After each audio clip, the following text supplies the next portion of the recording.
caso clínico, queremos escuchar la opinión de los expertos o compañeros residentes o personal médico que tenga experiencia en el manejo de esta entidad para saber o conocer cómo resolverían este caso. Tenemos un paciente de 70 años, masculino, que presenta una caída por las escaleras, en las escalas. Eh, Al momento que consulta, el paciente refería un dolor axial en región occipitocervical, sin clínica radicular y sin un déficit neurológico evidenciado. El dolor se volvió severo, lo que lo motivó a consultar. En las urgencias y como ya en la radiografía en el paciente politraumatizado ha pasado a un segundo plano de manera inicial, sino ya se manda de una vez la tomografía, realizan una tomografía de columna cervical donde vemos esta fractura a nivel del el atlas, con una apertura del arco anterior de 7 milímetros y una apertura del arco posterior de 9 milímetros. Y en la imagen coronal vemos una distancia entre la masa lateral de C1 y la masa lateral de C2, que sumada a las dos dan 11 milímetros. Se considera que esto es una fractura de C1 inestable y se considera para completar los estudios realizar una resonancia magnética, que es esta en este video. Sin embargo, los cortes no fueron los más precisos. Sin embargo, podríamos pensar que había una lesión acá del ligamento transverso, más que roto, de pronto que esté elongado a nivel acá central. Entonces, quisiera conocer qué opciones de manejo y qué opinión tienen los expertos en el abordaje para el manejo de estas lesiones.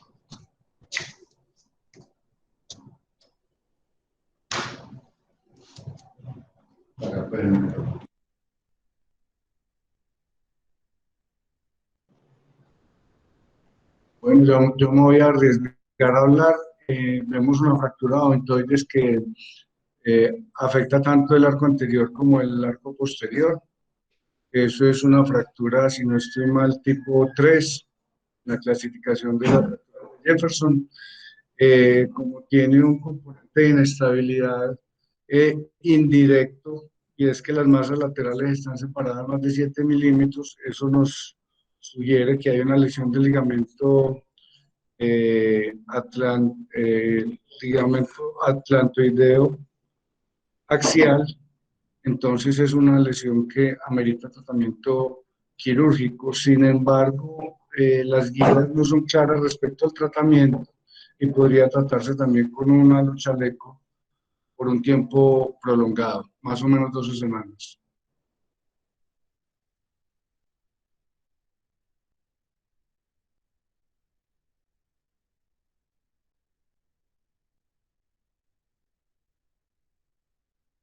Doctor Salomón, ¿usted qué nos puede aportar en este paciente?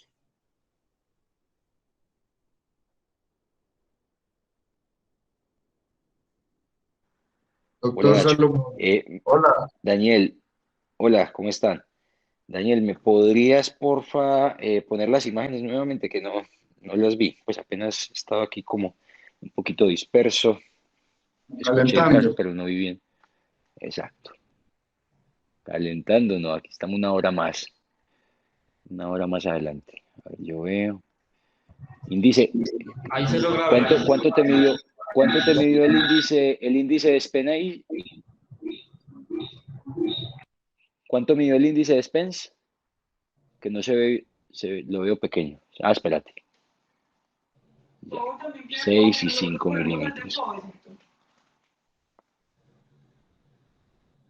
Una separación de esto. Sí. Bueno, y el paciente tiene dolor axial, ¿cierto?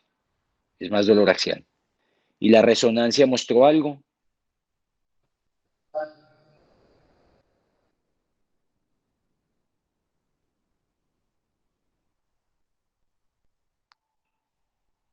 Ok.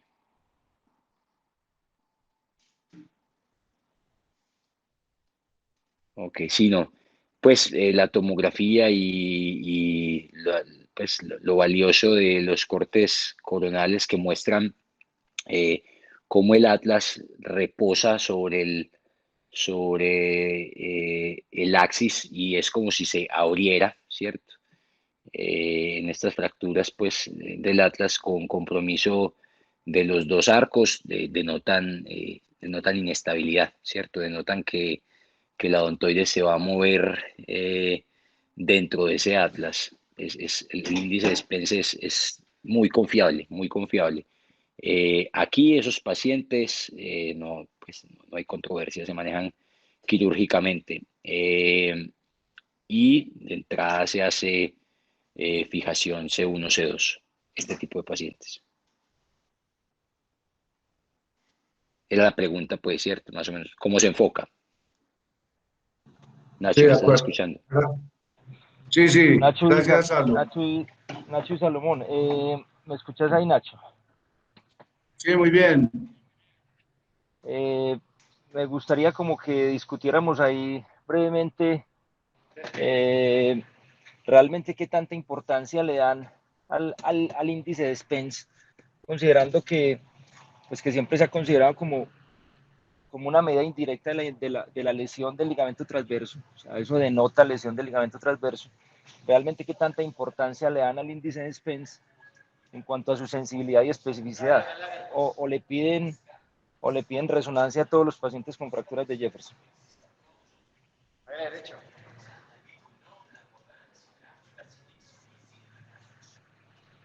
¿Sí se entendió la Pues pregunta? yo creo, sí, yo creo que todos los pacientes necesitan resonancia, pero no sé exactamente el porcentaje de especificidad y seguridad que ofrece el índice, pero si es mayor de 7 milímetros, es casi seguro que el ligamento está roto. Claro, aquí pues lo que he visto aquí no necesariamente piden resonancia a todos. Es muy confiable el índice de Spence cuando es tan elevado, en este caso pues casi que más de 11 milímetros. La diástasis o la separación de los fragmentos también es importante. Inclusive yo creo que si midieran ahí el ADI, la odontoide se ve ligeramente desplazada hacia posterior en lo que alcancé a ver la tomografía. Y más que la resonancia, aquí lo que se hace protocolariamente para este tipo de fracturas y cualquier trazo que pueda comprometer inclusive en el eje subaxial el foramen transversarium, siempre se pide angiotac. A veces uno puede ser como muy liberal y ve que un trazo cruza el foramen y puede tener una disección intimal muy pequeñita y de pronto no somos como tan exigentes con el diagnóstico de una disección arterial, pero aquí entonces con la introducción que hizo Daniel sobre la radiografía, el politraumatizado, pues en donde estoy yo, siempre tiene PAN-SCAN y casi que todas las fracturas cervicales ahí con cualquier desplazamiento, cualquier trazo por el foramen piden angioscan de muy buena calidad. Pues la resonancia, si no tiene un índice de Spence como tan grande y tan elevado, compatible con la clínica, eh, pues es muy confiable que esto hable de inestabilidad. Es como mi opinión, profeta, o no sé vos qué pensás. No, completamente de acuerdo, Gonzalo. ¿Alguien propone alguna otra alternativa quirúrgica? ¿Me permite la palabra, Gustavo, o el doctor Adelante, adelante, Ignacio? doctor.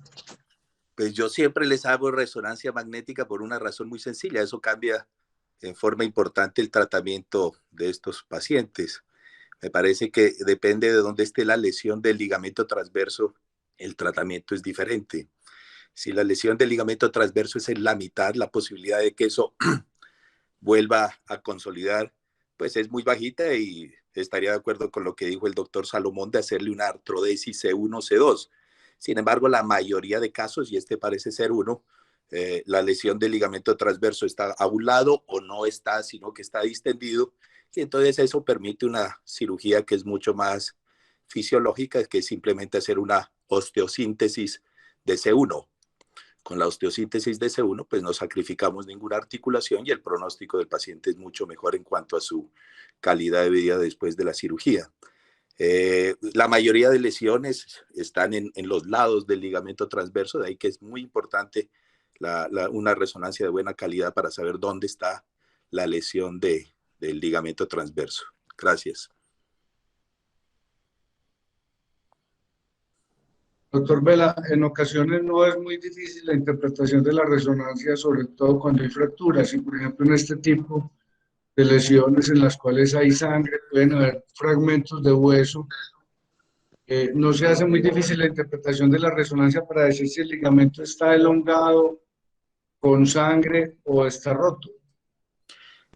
Bueno, algunas veces es difícil, otras veces ayuda mucho el TAC, aunque en este caso no ayudó mucho el TAC, porque se ve, cuando es la lesión lateral, se ve un desprendimiento de hueso ahí donde se inserta el ligamento transverso en el atlas. En este caso no lo veo, pero tampoco vi una lesión clara. Los pocos casos que uno maneja sí se alcanza a ver en qué sitio está la lesión del ligamento. Ahora, también ayuda la distancia que tienen la distancia en la medida, el índice de Spence, ayuda un poco en ese sentido. La mayoría de pacientes que tienen lesión en la parte media del ligamento transverso están por encima de 12, 13 milímetros y usualmente se asocian a otro tipo de fracturas de esta región. Pero en la mayoría de casos como este, me parece que la lesión del ligamento transverso no contraindica una osteosíntesis de C1. Es analizar bien todos los exámenes y analizar bien la resonancia. Obviamente aquí se pierde un poco de calidad de la imagen, pero no es tan complicado ver bien la lesión, en qué sitio está. No es que se vea la lesión pura del ligamento, eso no es tan común. Se ven signos indirectos de la lesión, ya sea a nivel óseo o un poco de lateralización de la fractura o de la odontoides.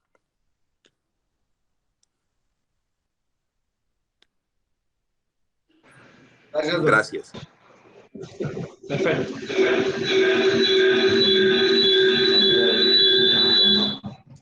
Bueno, entonces vamos a seguir con el caso.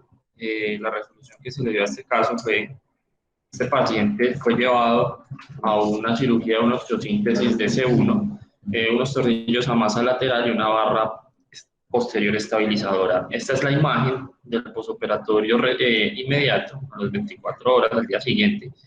Estas son las imágenes ya a los 3 meses, donde vemos un índice atlantodental o el ADI en 3 milímetros en el límite, y que a pesar y con movimiento con estas radiografías dinámicas, ese índice no se modificó, y con una buena resolución para el paciente, una buena función, control del dolor y sin ningún deterioro neurológico.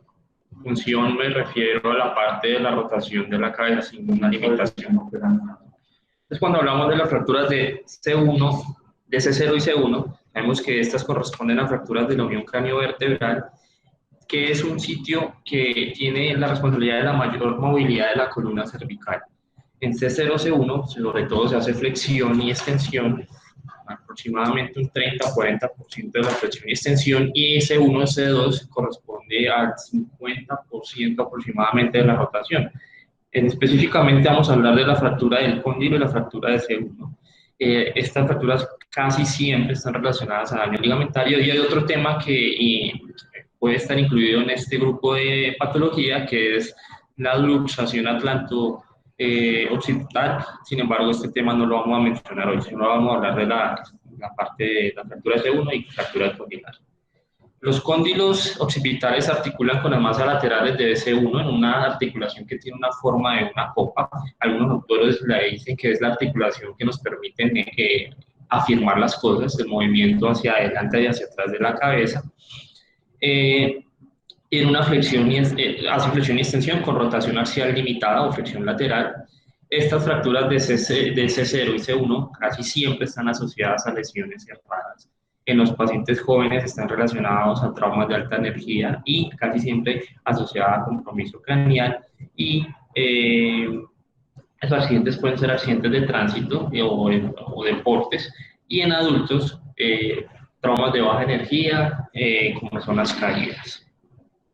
Este cuadro lo traigo para mostrar lo más frecuente que son los accidentes de tránsito en las fracturas de Emerson, y vemos que hay dos picos de edad, uno entre los 20 y 30 años y otro a los 55 y 65 años de la presentación de este tipo de fracturas. La clínica nos puede dar síntomas neurológicos como disfagia o síntomas locales como dolor o rigidez del cuello, cefalea suboccipital. Hay una confusión que podemos tener en estos pacientes, que son los pacientes que están en un estado de inconsciencia o tienen lesiones craneofaciales, lo que puede distraer el sitio de dolor. A descartar las lesiones neurológicas en estos pacientes, tener cuidado que estos pacientes pueden hacer una lesión vascular, incluso ACV, cuando está comprometida la arteria vertebral. Y el déficit neurológico que se puede presentar es ese síndrome de Colexicar, que corresponde a compromiso del 9º, 10º, 11 y 12 pares craneales. Las fracturas aisladas de los cóndilos o de C1 es común. Sin embargo, como ven ustedes en este cuadro, la mayoría están acompañadas de otras fracturas cervicales. Cuando son aisladas, hay un bajo riesgo de que los pacientes tengan deterioro neurológico. Sin embargo, cuando hay lesión, cuando hay fractura de C2, se puede relacionar a deterioro neurológico de una manera más frecuente. Cuando hablamos de las fracturas del cóndilo occipital, entonces, como volvemos a decir, son fracturas poco frecuentes. Fue descritas por primera vez por Bell en 1817 y tienen una frecuencia del 1 al 3%. Para el diagnóstico y la clasificación de estas lesiones, realmente la radiografía de las fracturas del cóndilo occipital tiene una utilidad que no es muy buena, y todo depende del grado o compromiso que ya tenga de disociación o de disluxación, que puede ser muy grande para que se vean cambios en la radiografía. Por lo tanto, el TAC alcanza una sensibilidad que llega hasta el 100%. Como ven ustedes en las imágenes, aquí vemos las fracturas del cóndilo occipital, y vemos en la resonancia, nos ayuda, pongo el interrogante ahí porque pues, es de utilidad. Sin embargo, el estudio de elección sigue siendo el TAC, y la resonancia lo usamos cuando tenemos una tomografía y aún no somos capaces de tener total seguridad de la fractura del cóndilo. Estas fracturas fueron clasificadas por Anderson y Montesano en 3 tipos de fracturas. El tipo 1, que son fractura conminuta del cóndilo; la tipo 2, que es una fractura que se extiende de una fractura de la base del cráneo; y la tipo 3, que es una fractura del cóndilo con avulsión del fragmento óseo y seguramente compromiso del ligamento alar. Este es otro esquema donde mostramos que estas fracturas son por compresión. Esta es una fractura que se extiende de la base del cráneo, y la tipo C puede ser por fracturas por distracción, donde hay un efecto de avulsión ósea. El tratamiento de las fracturas de C0 por lo general es no quirúrgico, y eso incluye la inmovilización cervical externa. Puede ser útil, y se han logrado tasas de unión ósea, recuperación de los déficits de nervios craneales en todos los tipos de fractura condilar unilateral. Sin embargo, cuando hay compromiso de los dos cóndilos, se sugiere más usar una inmovilización más rígida, como es el halo chaleco que vemos acá en la imagen.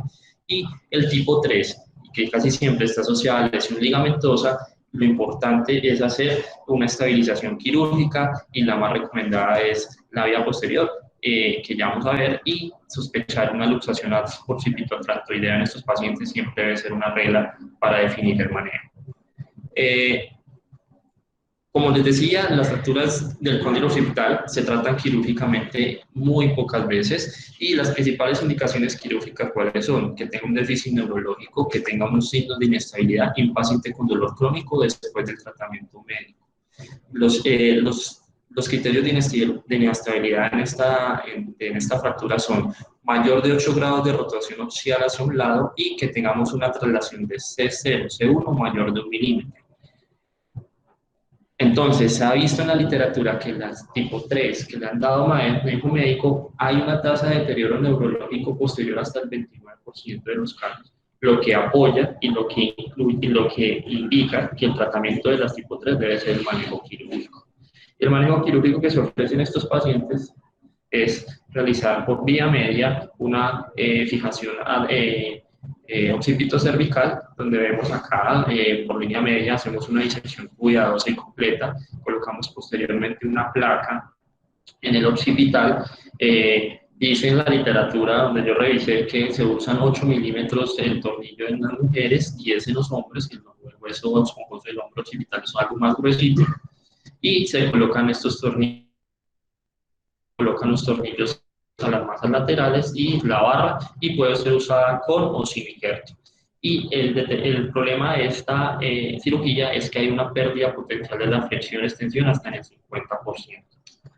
De la rotación completa. Las complicaciones: lesión de la arteria vertebral, lesión del nervio hipoglóso, lesión de la arteria carótida interna, hemorragia del flejo venoso, lesión de la raíz del nervio C2, puede haber una neuralgia occipital, hidrocefalia y hematoma sutural por los tornillos en la fosa posterior. Ya para hablar de las fracturas del atlas, las fracturas de C1, tenemos que las fracturas fueron, o se llaman también fracturas de Jefferson, fueron descritas por primera vez por Cooper en 1922, descritas en 1920 por Jefferson. Sin embargo, Shell y Nicholson fueron los que le dieron a esa fractura por estallido del atlas el nombre de fractura de Jefferson. Corresponde al 1 al 2% de todas las fracturas que se pueden ver en la columna espinal, mientras corresponde del 2 al 13% de las fracturas cervicales. Esto es un poquito un repaso anatómico. Tenemos que el atlas es una vértebra que tiene una configuración distinta, con un arco anterior, dos masas laterales y un arco posterior, tubérculo anterior, tubérculo posterior, con una carilla articular acá para la adontoides. Y vemos que el ligamento transverso tiene una importante función estabilizadora, sobre todo en esa articulación C1-C2. Esta es otra imagen que quiero tener en cuenta, porque vemos el ligamento transverso, como les decía, pero también tenemos otros componentes que nos pueden ayudar a estabilizar esa articulación C1-C2, como es los ligamentos alares y la banda longitudinal del ligamento cruciforme. El diagnóstico, a diferencia de las de C0, las radiografías es el examen inicial para detectar estas fracturas, y pueden llegar a ser útiles. Tienen unos signos de alarma que se ven en la radiografía, que es el desplazamiento combinado de las masas de C1 sobre las de C2, que conocemos como regla de Spence, mayor de 7 milímetros en una radiografía con boca abierta. Algunos autores dan un intervalo un poco más grande, hasta 8.1 milímetros. Las radiografías laterales también nos ayudan a ver el aumento de la sombra de los tejidos blandos. Un ADI mayor de 3, incluso algunos autores hablan de 5 milímetros, es indicador de que hay una fractura acá y puede ser de inestabilidad. Y las radiografías dinámicas se pueden realizar en un paciente colaborador, un paciente estable y sin deterioro neurológico, para mirar si hay un desplazamiento y una eventual espondilolistesis. Pero sin duda el TAC nos aporta un poco más de información, tiene una imagen 3D, mejor visualización de las vértebras cervicales superiores, y en un paciente inconsciente, pues obviamente va a ser el de elección, y nos ayuda a ver estructuras vasculares por medio del angiotacto. La resonancia es más que todo usada para mirar si en caso de que el paciente tenga complicaciones neurológicas, llámese mielopatía, radiculopatía, sospechamos algún hematoma, y lo que más se usa es para ver la integridad ligamentaria. La primera clasificación, una de las tantas clasificaciones que se han hecho esta fractura, fue propuesta en 1988 por estos dos autores, Landes y Van Balen, donde clasificaban el tipo 1, tipo 2 y tipo 3. Tipo 1, que eran las fracturas que solo involucraban un arco, ya sea anterior o posterior. Las tipo 2, las que involucraban los dos arcos, y tipo 3, cuando había un compromiso de la masa lateral. Y de acuerdo a eso, él planteó el manejo quirúrgico. Dijo que las 1 y las tipo 3 son de manejo, son estables, y la mayoría se usan el tratamiento era con una inmovilización con collar rígido de 8 a 12 semanas, con una tasa de consolidación o curación hasta del 96%. Y las tipo 2 se consideraban estables, una inmovilización con collar, pero sin embargo las que eran inestables, con una regla de Spence mayor de 7, signos de rotura del ligamento transverso, una resonancia magnética, la mandaban a fijación interna.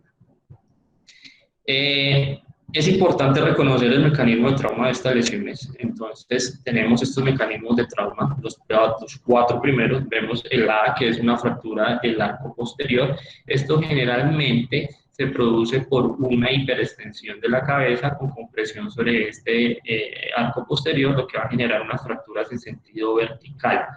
El tipo B, que es la verdadera fractura de Jefferson, que fue descrita inicialmente con una fractura en 4 fragmentos, 2 anteriores del arco anterior y 2 del arco posterior, es una fractura que se da por cargas axiales sobre el vértex de la cabeza, lo que hace que este arco soporte todo el peso de la cabeza y haga las fuerzas tensiles logren unas fracturas verticales.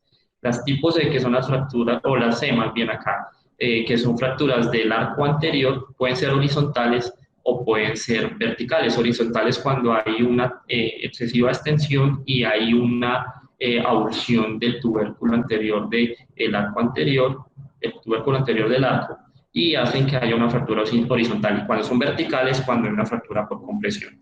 Acá, las fracturas de la masa lateral es cuando tenemos una fractura, un trauma en distracción que genera que la cabeza quede inclinada hacia un lado y todo el peso se soporte sobre esa masa lateral. Y tenemos las otras que ya involucran en la parte ligamentaria, que es la fractura con abulsión del ligamento y la fractura propiamente intraligamentaria.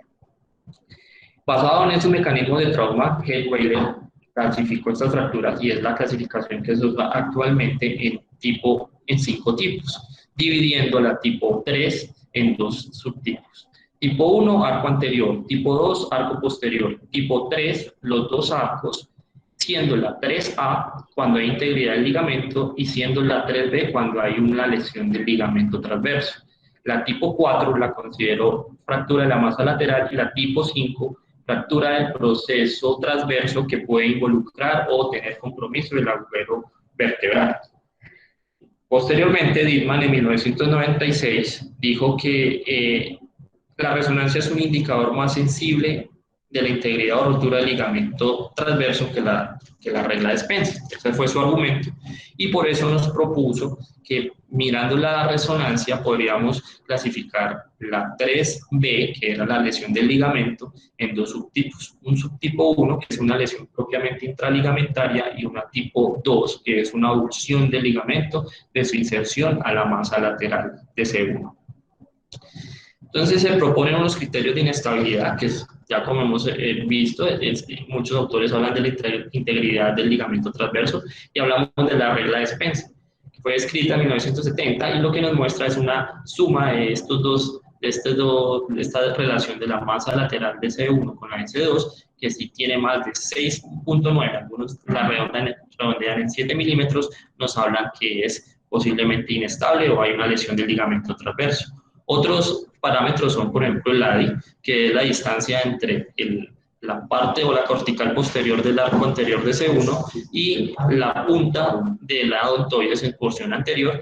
En niños se dice que es de 5 milímetros, en adultos de 3 milímetros. Algunos autores dan un rango en trauma que puede ser algo mayor y lo que nos busca, si hay un valor mayor de 5 milímetros, hay una ruptura del ligamento transverso. Y si eso supera más o es una distancia mucho mayor, de 5 milímetros puede comprometerse los otros ligamentos, como son los ligamentos salares. Otro indicador que muestra acá esta figura, aprovecho, es la distancia entre la odontoides y el arco posterior, que idealmente debe estar por encima de 13 milímetros. Entonces, ¿qué es inestabilidad en estas fracturas? Una regla de Spencer de más de 7 milímetros, una rotación axial de 45 grados de C1, C2 en un lado, una mayor traslación de 3 milímetros del ADI y un diámetro del canal o intervalo dentario atlantoposterior menor de 13 milímetros y una lesión del ligamento transversal evidenciada.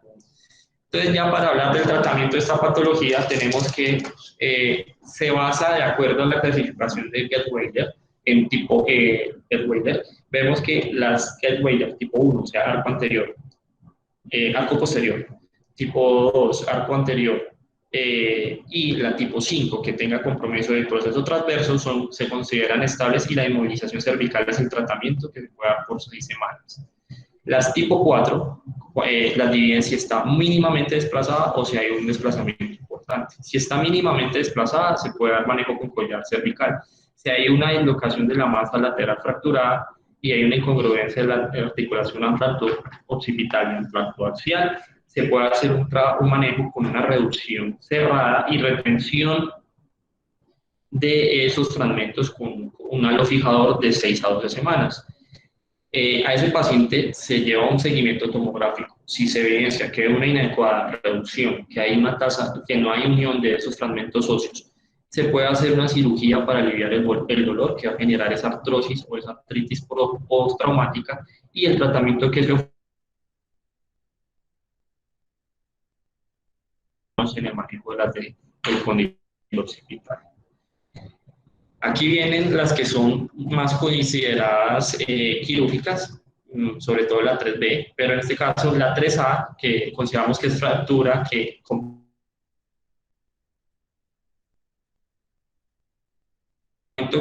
se plantea es realizar un manejo con un collar, una ortesis de 6 a 12 semanas.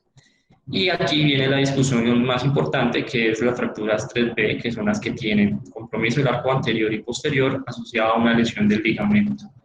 Entonces se propone, si hay un mínimo desplazamiento, se puede usar el collar o el chaleco, y la cirugía que se plantea es la osteosíntesis. Si hay una dislocación severa con avulsión del transverso, o sea, una Dickmann 2, se puede usar la fusión atlantoaxial, o la osteosíntesis, siendo la osteosíntesis la elección. Y la desplazada, que es Dickmann 1, o sea, una lesión intraligamentaria, se plantea que el tratamiento sea la fusión atlantoaxial. Sin embargo, dejo este asterisco acá porque ya esto está siendo revalorado y hay autores que recomiendan que incluso el tratamiento puede ser la osteosíntesis, como ya les voy a mostrar más adelante. Entonces, el tratamiento que se hace para estas fracturas con alotracción es de 6 a 12 semanas. Es una estabilización externa. Tiene la ventaja que no tiene las complicaciones de llevar un paciente a cirugía y no hay una fusión atlantoaxial, lo que preserva la rotación de la cabeza. Sin embargo, tiene sus complicaciones, que son aflojamiento de los tornillos hasta en un 15%, infección de los pines en un 10%, necrosis cutánea en un 5%. Se puede redislocar la fractura por movimientos bruscos, 20%, y penetración craneal de los tornillos ha sido reportada en los pacientes que han tenido caída con estos objetos puestos en la cabeza. Y lo más importante es que resulta intolerante para el paciente tenerlo casi 3 meses, y se ven las tasas de intolerancia son del 58 al 70%. En conclusión, en esto se está optando, o la cirugía viene a ser preferida. Cuando hacemos el manejo médico, tenemos unas tasas de malunión de hasta el 17 al 20%, una rigidez del cuello hasta el 10%, el dolor puede ser crónico hasta en el 80% de los casos, limitación de las actividades del paciente en un 34% de los casos, y cuando tenemos fracturas en la masa lateral, se puede generar una deformidad que se llama deformidad de Cobb-Robin, como ustedes ven en la imagen, que también se ven en otras patologías como el síndrome de Grisel, y esta deformidad tiene indicación de manejo quirúrgico. Este artículo, que fue publicado en el 2005, tenía como objetivo describir los resultados a largo plazo en la calidad de vida de esos pacientes que han tenido fracturas de Jefferson. Y los resultados que ellos mostraron es que no alcanzan su estado de salud previo a la lesión. Un SPENS mayor de 6.9 parece relacionarse con peores resultados en la calidad de vida y funcionalidad que tienen estos pacientes, y las lesiones asociadas afectan negativamente el resultado en estos pacientes. Es decir, estos pacientes que se opta por manejo médico, se muestra que la funcionalidad o su escala de calidad de vida se ve más deteriorada, por lo que, y acompañado de posible riesgo de artrosis y dolor subsecuente, lo que apoya en el manejo quirúrgico, hacer alguna intervención. Este otro artículo, que es del 2019, nos compara los resultados o los desenlaces tanto radiológicos y clínicos después de hacer una reducción quirúrgica o una inmovilización con el halochaleco en las pacientes con fracturas de C1 inestables. Vemos acá en esta tabla, que está acá en la mano izquierda, que no hay diferencia entre los dos grupos en la parte pre-estudio, en la parte previa a hacer la comparación de una técnica u otra, y después del tratamiento vemos que los pacientes que fueron llevados a tratamiento quirúrgico tuvieron una mejoría, sobre todo en estas que muestran asterisco, en la restauración del desplazamiento de la fractura. Se ve que con una P significativa. En la restauración del ADI se ve que es 0.055, sabiendo que el punto es 0.05, o sea, es muy poquito, es casi significativo. El tiempo de curación del hueso vemos que es mucho menor en el grupo quirúrgico. Y por último, vemos que esta escala, que es del dolor, el índice de dolor cervical o funcionalidad cervical, vemos que es mucho mejor en el grupo que fueron llevados a tratamiento quirúrgico. Por lo tanto, este estudio concluye que los resultados radiológicos y clínicos fueron mejores que el tratamiento no quirúrgico. Ya para hablar de las dos técnicas que tenemos para tratar esta patología, tenemos la osteosíntesis, que las indicaciones absolutas son una fractura inestable de 3B con avulsión del ligamento transverso, o sea, un Dillman 2, y se prefiere en pacientes jóvenes por evitar el daño de la rotación o la limitación de la rotación de la cabeza. Las contraindicaciones, tenemos la lesión intraligamentaria. Le pongo un asterisco porque esta es lo que se ha tratado y ya hay evidencia reciente que muestra que no tiene importancia. El Dillman 1, que es lo mismo de esta lesión intraligamentaria, inestabilidad translacional atlantoaxial, son las contraindicaciones. En este caso, les traigo esta imagen para mirar qué es lo que se hace en estos pacientes. Básicamente lo que se coloca son unos tornillos a la masa lateral de S1 y se coloca una barra estabilizadora posterior para dar más soporte a esa fractura, a esa reducción. Este artículo tiene el objetivo de comparar si realmente es importante el estado del ligamento transverso para definir si se puede hacer una osteosíntesis. Entonces, este fue escrito por estos dos autores, o participaron estos dos autores, Branford, que es un autor que tiene realmente mucha literatura en el manejo de estos tratamientos, y el doctor de la Barba. Entonces, tenemos que ellos realmente lo que querían evaluar era la dependencia de la integridad del ligamento transverso en el éxito de la osteosíntesis. Se evaluaron 12 pacientes y estos fueron los resultados que tuvieron ellos. Tuvieron unos resultados favorables solamente dando tratamiento con osteosíntesis, y por eso ellos concluyen, vimos que hay de los 12 pacientes donde tenían alteraciones del ligamento transverso, aquí son qué tipo de lesión tenían, y lo que ellos dicen es que los hallazgos que sugieren que la fijación se puede realizar en el contexto de el ligamento transverso incompetente, independientemente de la lesión que tenga ese ligamento, sin producir una inestabilidad C1, C2, con unos resultados favorables de control del dolor y no alteración significativa de la rotación. Por lo tanto, aquí ya se comienza a debatir si realmente el ligamento transverso dañado intraligamentario contraindica la osteosíntesis. Este otro autor, que es Frank Anciora, que es otro de los que ha escrito bastante sobre este tema, publica este artículo en 2017, donde él nos dice: la osteosíntesis del atlas no depende principalmente de la integridad del ligamento transverso, y la incompetencia del ligamento transverso no es una contraindicación a la osteosíntesis primaria del atlas.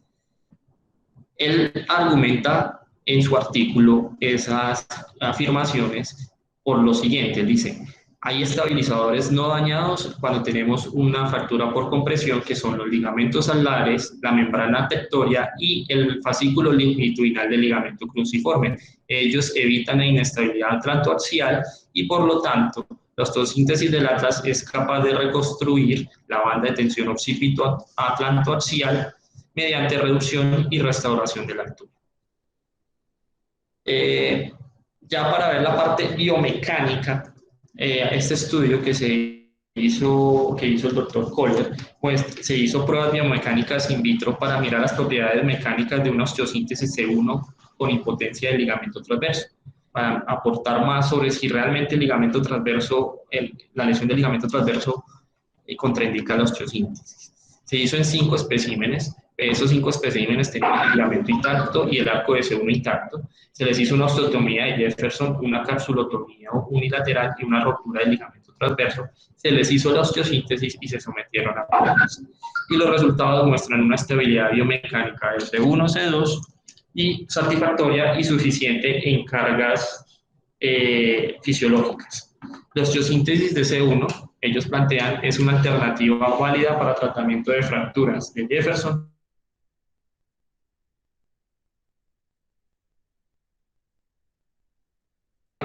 Hay que discutir acá, que es dónde colocar los tornillos.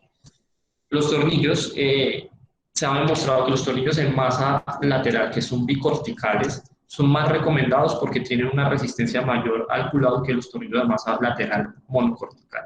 Este artículo, que fue hecho por Ma y colaboradores, muestra que hay una igual resistencia al culado cuando se ponen unos monocorticales pediculares versus unos bicorticales a masa. Sin embargo, la morbilidad y el riesgo de lesión que puede haber en los tornillos pediculares hace que se prefieran los tornillos a masa lateral.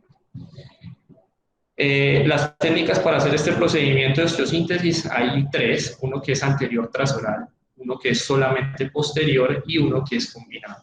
El que es anterior trasoral consiste en entrar y realizar esta fijación con tornillos a masa lateral y una barrera estabilizadora anterior. Sin embargo, ya vamos a ver las contraindicaciones que tiene, y el que más se usa, el que más aporta en este momento es el posterior, y el combinado consistía en una vía posterior acompañado de un alambre que está fijado a las puntas de los tornillos de C1 para lograr una reducción mayor del arco. Este es artículo que fue publicado en 2013, unos autores chinos, donde muestran su experiencia en la colocación o abordaje de vía anterior para las fracturas de Jefferson. Sin embargo, este abordaje, como vamos a ver más adelante, está más relacionado a muchas complicaciones infecciosas. De abordaje posterior hay muchos artículos publicados, y las ventajas y desventajas de uno y del otro es, como ustedes ven, el del anterior es un aumentado riesgo de infección. Entonces, aquí osteosíntesis, que estas son imágenes de esos artículos, vemos que colocan masas, tornillos a masa lateral y una barra estabilizadora, y ya vamos a ver cómo está cada uno el proceso. Se hace una disección cuidadosa, se colocan los tornillos a masa lateral, y estos mismos tornillos sirven como guía o como joystick para tratar de reducir la lesión. Al cantilever se realiza, se coloca un tornillo a masa, una barra, estabilizadora vía posterior, tratando de contener esa reducción, y después se hace una compresión para cerrar la distracción o la apertura de los arcos posteriores, como se ve en la imagen.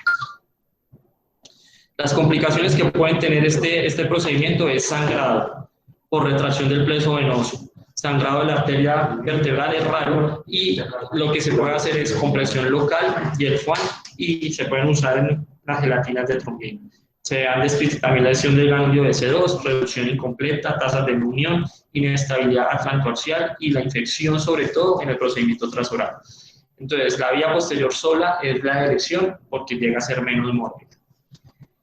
El otro tipo de procedimiento que se puede hacer es la fusión atlantoaxial posterior, que lo plantearon como resolución al caso que mostramos. Está indicado en pacientes con fracturas 3B Dickman 1 que tengan también o que hayan tenido una osteosíntesis fallida, con signos de inestabilidad atlantoaxial por manejo conservador, que tengan luxaciones importantes, en pacientes que tengan artritis en columna, porque estos pacientes, además de la fractura traumática que tienen por la enfermedad de base, van a tener unos ligamentos bastante elongados y muy de mala calidad, por lo que estos pacientes van a estar muy inestables, y los pacientes mayores. ¿Cuál es el inconveniente con esta técnica? Se logra una pérdida del 50% de la rotación. La columna subaxial va a intentar compensar esa pérdida de la rotación. Sin embargo, eso va a generar otro problema, que va a ser la espondilosis de los otros segmentos que están tratando de compensar esa pérdida de la rotación. Hay dos técnicas descritas, que es la técnica de Maguire, que es una fijación transarticular C1, C2, más injerto y alambrado si usted quiere usarlo, o simplemente la fijación transarticular. Y la técnica de Harms, que es tornillos posteriores y barras como vemos acá. Acá está un esquema mostrando el injerto óseo y el alambrado, los tornillos transarticulares y la técnica de colocar los tornillos trasalares y las barras posteriores. Este cuadro, que no me voy a demorar mucho, muestra como las ventajas, desventajas y complicaciones de cada uno de esos, que ya lo vamos a ver más adelante.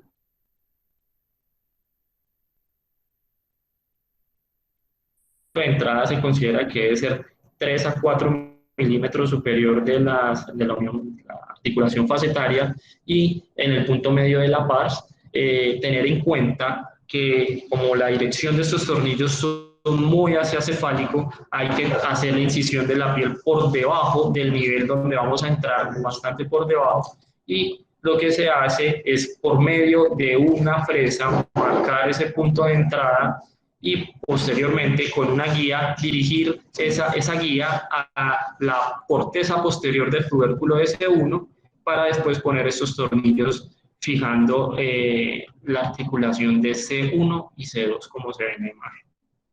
Eso, como les decía, puede ir acompañado de alambrado si usted quiere reforzarlo, o de injerto óseo. Incluso hay este artículo donde trataron 12 pacientes con esta fractura, tornillos transarticulares, y le colocaron unos ganchos laminares a C1 para fortalecer o para dar más estabilidad a esta construcción.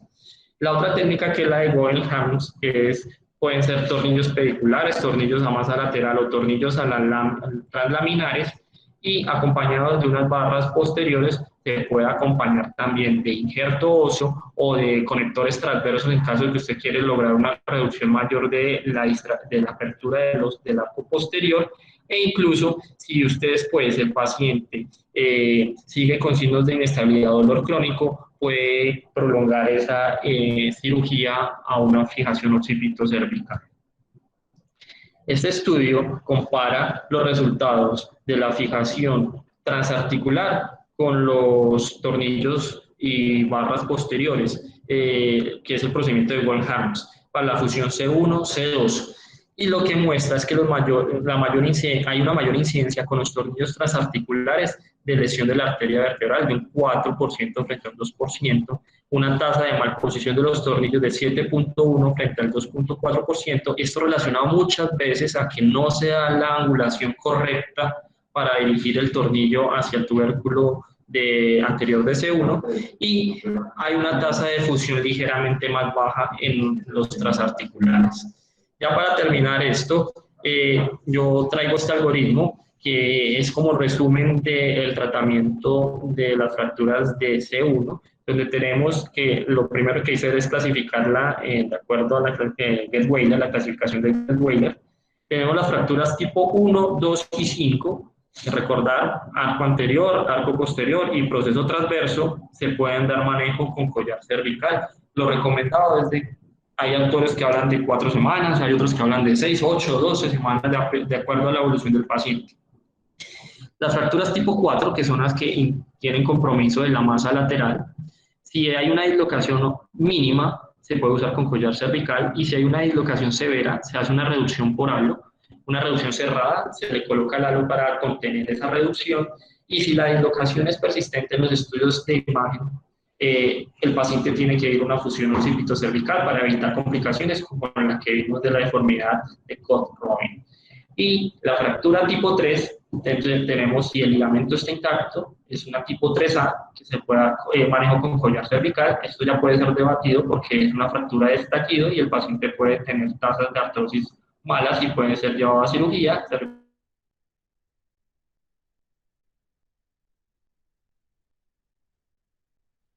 O sea, una lesión intraligamentaria. Tenemos que la literatura está ya aportando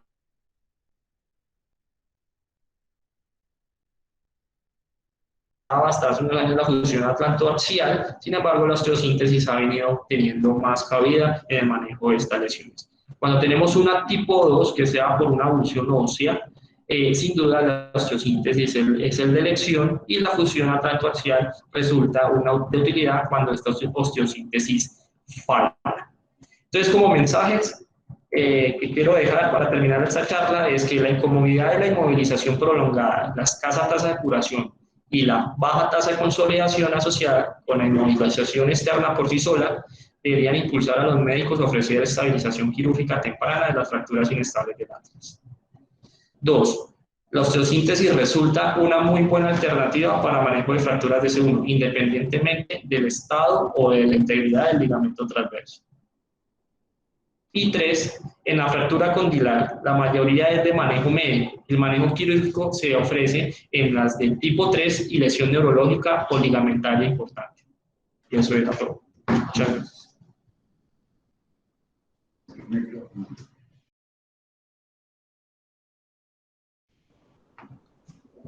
Bueno, muchas gracias, Daniel.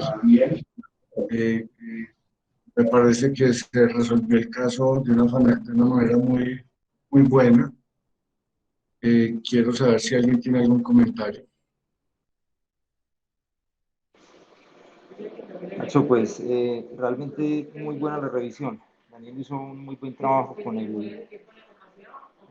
revisión de toda la bibliografía que alrededor de este tema que realmente todavía sigue siendo controversial, pero que aborda un tema muy importante y es de las fusiones innecesarias, entre comillas, que muchas veces hacemos los pacientes con algún tipo de patología espinal.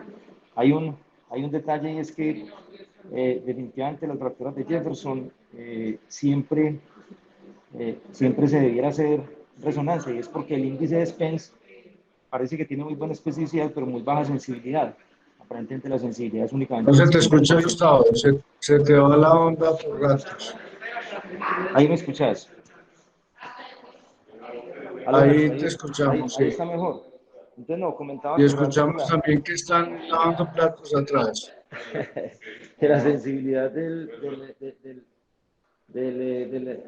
Spence para la lesión de ligamento transverso realmente es bajo, es únicamente el 60%, entonces pues, se debiera hacer resonancia a todos los pacientes con fractura de Jefferson, básicamente en busca de lesión del ligamento. Una pregunta para el doctor Vela o para los que han tenido de pronto alguna experiencia con la osteosíntesis de C1. ¿Algún detalle técnico al momento de cerrar el arco anterior y posterior? O sea, ¿cómo lo hacen? ¿Cuáles son los detalles técnicos del procedimiento que ustedes han considerado útiles?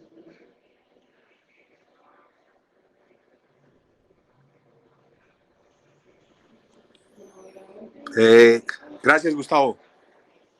Hay varios detalles. Me pareció muy buena la revisión del doctor, pero hay varios detalles técnicos que son muy importantes en la osteosíntesis de C1 o en la artrodesis de C1, C2. Uno es que es una cirugía que sangra bastante porque ese plejo que está en las masas laterales, el plejo venoso que está en las masas laterales, sangra mucho.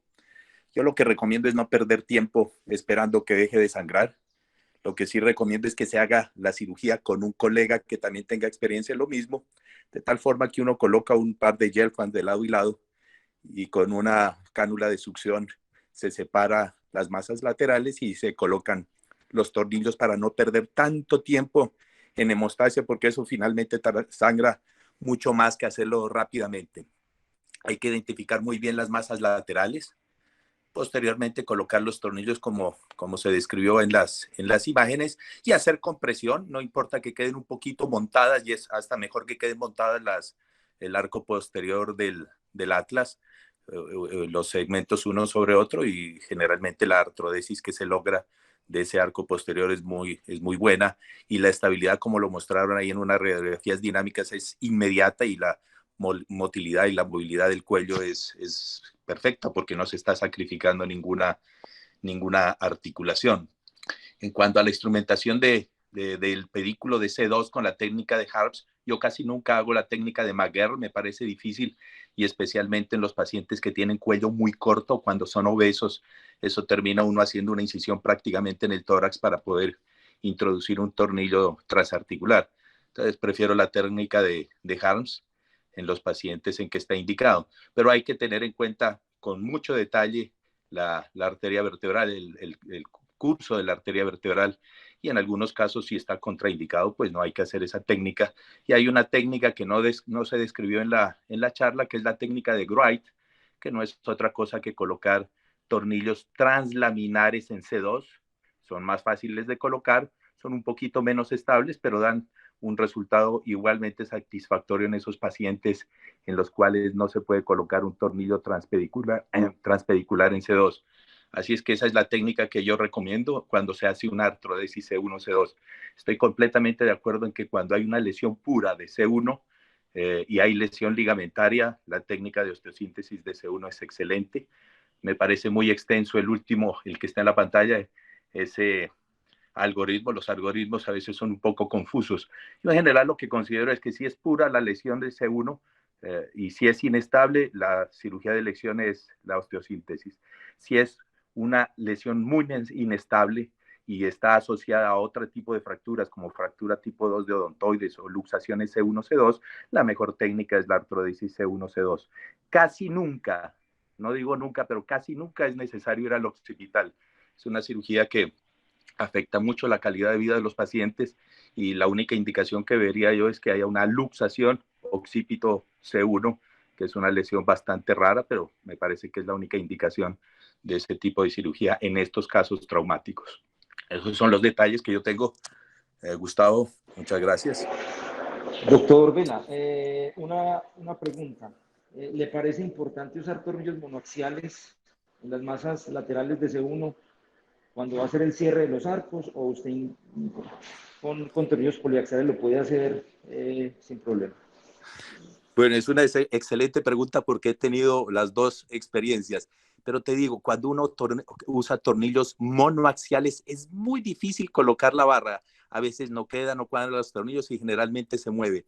Yo actualmente solo utilizo poliaxiales. No me parece que sea muy grande la diferencia en una lesión tan precisa como esta. Así es que para colocar la barra en los monoaxiales se me ha dificultado y por eso coloco poliaxiales. Y la compresión no la hago sobre la cabeza del tornillo, sino sobre la parte inferior del tornillo, de tal forma que sí se comprima y no se muevan las cabezas en ese momento. Eso es lo que yo hago como detalle práctico, pero sí utilizo poliaxiales. Dejé de utilizar los monoaxiales por la gran dificultad que eso representa al colocar la barra. No queda perfecta, no queda bien.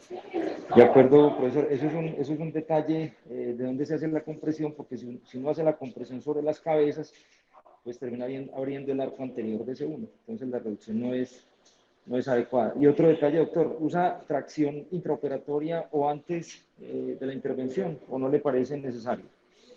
No me parece necesario, nunca lo he necesitado en estos casos. Lo que sí lo coloco es el paciente en un soporte de Mayfield para tener una buena fijación, pero no, nunca utilizo tracción.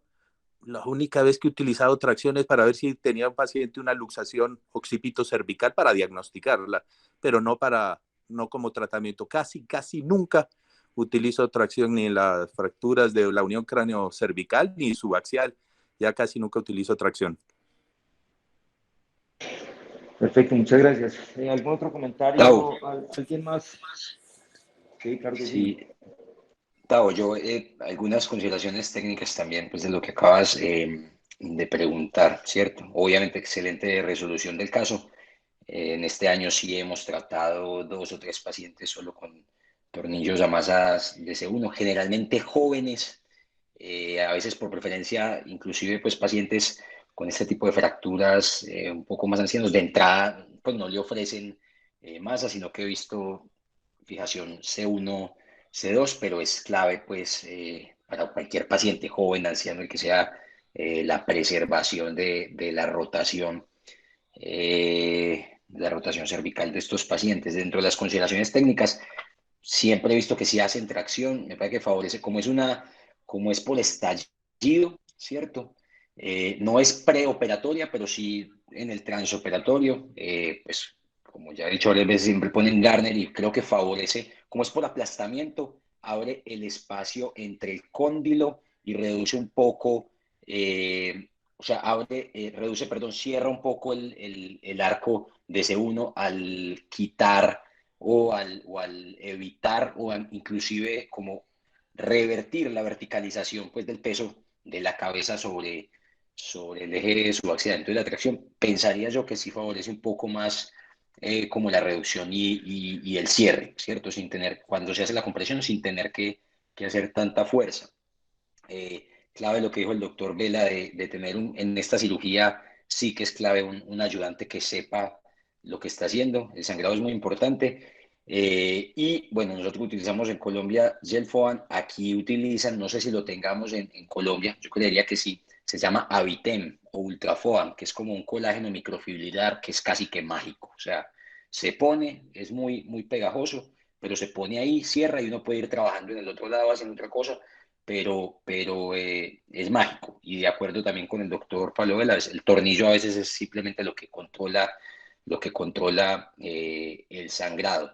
Muchas veces es difícil cazar la masa, entonces importante como estrategia, uno puede utilizar un Midas con una cabeza de cerillo, pues con una cabeza de fósforo, ¿cierto? Como para hacer el abordaje inicial y obviamente siempre poner la mesh y pasar transcortical, o sea, no hay tanto riesgo de, pues cuando usted lo pasa a pulso, la lesna, obviamente lo ideal es pasar al otro lado, o sea, sentir que se pasa y tarrodar, pues usar la tarraja, y eso es pues como como dentro de las consideraciones técnicas, lo especial que uno debería tener en cuenta. Gracias, Salomón. Le doy la palabra al doctor Juan Diego Gutiérrez, que levantó la mano. Gracias, doctor Icfalcio. Dani, muchas gracias por la conferencia. Yo tengo simplemente una pregunta y es desde el punto de vista técnico, que a veces uno está tan móvil que es casi que imposible eh, cazarla. Si alguien ha tenido como esa dificultad y se ha tenido que ir al hospital porque por la movilidad que tiene ese uno no es capaz de cazarla, pues no sé si alguien con experiencia en esto nos diga qué ha hecho o qué tips hay para poder en esas unos que a veces están tan móviles, poder tener pues como una buena ortodoxia en ese punto. Yo he tenido ese problema con mucha frecuencia. No sé cómo resolverlo. No sé cómo resolverlo. No sé. Sí, una de las aparentemente de las ventajas que tiene operar traccionado el paciente es que el ligamento alar estabiliza un poco la masa lateral de ese uno. Y como decía Salomón, la tracción lo que hace es eso, es, digamos, que los cóndilos occipitales, obviamente a través de los ligamentos alares, reduzcan hacia la línea media las masas laterales de C1, pero no, es verdad, o sea, a veces no es fácil, inclusive en pacientes que tienen, digamos, rotaciones moderadas de la masa lateral puede ser difícil cazar la masa lateral de C1, sin embargo, aparentemente el uso de la fresa puede favorecer la situación. Por ahí hay un trabajo de unos chinos que reportaron 13 pacientes, 16 pacientes, que lo hicieron todo con neuronavegación y hablaban como de ese detalle técnico, pero muy probablemente el fresado del punto del inicio del tornillo favorece pues como el procedimiento.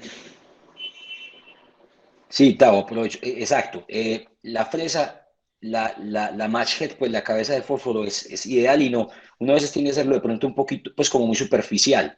Si usted juega con el fluoroscopio, ¿cierto? Usted simplemente ve la dirección en sagital, ¿cierto? Pues con cierta cefalización del tornillo y está en el punto medio de la masa en la P.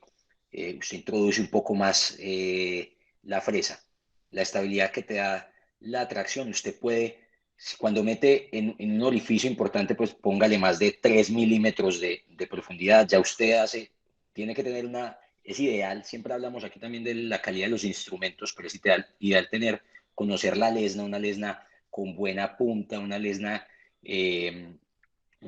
con la cual el cirujano esté cómodo y siempre es importante ir avanzando ya dentro de un buen orificio con una profundidad que nos da esa seguridad, avanzar siempre con una muy buena rotación, confirmando, o sea, obviamente es vital no hacer múltiples orificios de entrada. O sea, usted marca antes de empezar a fresar, marca bien su dirección en la P, en la sagital, ¿cierto? Lo reconfirma y ahí pues toma una buena profundidad. Y ya después de que usted tenga el orificio marcado, usted no se pierde. Y con la lesna simplemente usted busca entrar hasta ahí, ¿cierto? Y una lesna con una buena rotación en la dirección, sin hacer como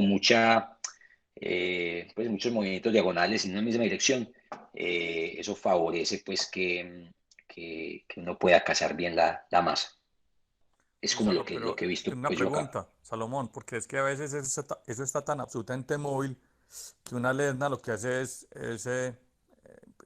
uno pierde como el rumbo con la lesna, ¿sí me entiendes? Porque se mueve tanto que es casi que imposible. Yo no sé, me parece más fácil con una fresa que con una lesna. Yo no sé quién utiliza lesna para cazarse uno, pues, porque a veces es realmente tan móvil que es imposible hacerlo con una lesna. Sí, lo que te digo, profe Juan Diego, es que vos marcas la trayectoria con el fluoroscopio. Con la fresa, ¿cierto? Haces como una buena profundidad. Y ya después cuando vos tenés el orificio, si no tenés una buena tracción, una buena fijación, vos vas con los movimientos rotacionales. Uno siente que uno se profundiza y que pues se le va a ir del todo, ¿cierto? Pero con un buen instrumento se puede hacer. Otra alternativa, yo no lo he visto que lo usen acá, pero sería en ese caso hacer como una mesh. Usted hace una buena medición preoperatoria de la distancia y con la mesh eléctrica, ¿cierto? También yo creo que favorecería pues para evitar ese movimiento de presión y estar punzando sobre el eje. Pero lo que he visto acá es que se hace así y a pesar de que son muy móviles, como que se sigue el mismo eje, al final se logra bien porque son muchos, ¿eh? O sea, hay se manejan demasiados casos de fracturas de C1. Y sí, al principio puede ser como complejo. Yo también he visto como que se hacen unas maniobras muy peligrosas, pero al final, si usted tiene un buen orificio, se confía pues como en esa marcación y por ahí se va la lesna con un buen instrumento, con una buena rotación. Un par de comentarios ahí en la técnica quirúrgica. Tenemos que reconocer que estamos frente a uno de los tornillos más difíciles de colocar que hay en la columna. Entonces hay que ser muy cuidadoso en la técnica. Lo primero es que hay que disecar muy bien la carilla articular, hay que verla bien y hay que palparla bien, es decir, palpar todo el redondel de la carilla articular para antes de iniciar la punción o la punción de la cortical para iniciar el trayecto del tornillo. Yo no utilizo fresa, yo lo que utilizo es un punzón pequeño, grueso, un poquito más grueso de lo que usualmente utilizan las casas ortopédicas, y posteriormente no utilizo lesna, me parece que es más móvil. Lo que utilizo es una broca, no sé, de 2 o 3 milímetros. Me parece que uno tiene mejor control de la dirección del tornillo. Y sí, llevarlo hasta la cortical anterior, pero me parece que es fundamental utilizar la disección. Ahora, uno puede utilizar un detalle técnico que es quitar un poco el arco posterior en esa zona, el arco posterior del atlas, no completamente, pero sí el borde inferior, el labio inferior del arco posterior del atlas, del atlas, sí, para poder ver mejor la carilla articular, la masa lateral, para poder introducir la broca. Ahora hay algunos pacientes hombres de buena talla que tienen un arco posterior bien grueso, y entonces uno puede utilizar la técnica no de ir directamente a la masa lateral, sino a través del arco posterior del atlas, lo que facilita la colocación de ese tornillo. Así es que hay varias formas de hacerlo, es familiarizarse con una y siempre utilizar esa para que uno no pierda la experiencia. Lo de la movilidad sí es importante, pero si uno la diseca bien y el ayudante la puede controlar con un disector y con la cánula de succión, en general se puede manipular bien. Gracias. Gracias, doctor Vela. ¿Alguien más tiene algún comentario?